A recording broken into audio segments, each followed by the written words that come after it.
देखिए, ये सिर्फ ख़वातीन का मसला नहीं है, ये बड़ी खुशी की बात है कि लड़कियां पढ़ लिख रही हैं तो वो अपनी चीज़ को समझती हैं और मर्दों से पूछे बिना निकल रही हैं।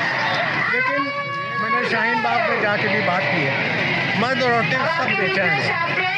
हैदराबाद में 20 लाख लोग निकले, 20 लाख। आसाम में तो पूरा 7 स्टेट जल रही। तो ये खाली औरतों का, खाली मुसलमानों का, ऐसा ये बीजेपी भ्रम फैला रही है कि औरतें बहकावे में आ गई। औरतों का दिमाग नहीं होता क्या?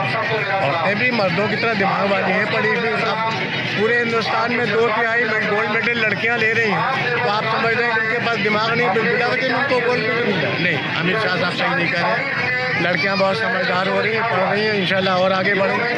और ये लीड कर रही है, लड़के भी लीड कर रहे हैं, स्टूडेंट्स लीड कर रहे हैं, वकील इसमें हैं, इसमें लेबर यूनियन है, सारे बड़े तबके इसमें बेचैन हैं और बेचैन होना चाहिए, क्योंकि इसमें गरीब लोगों को गुलाम बनाने की साजिश है।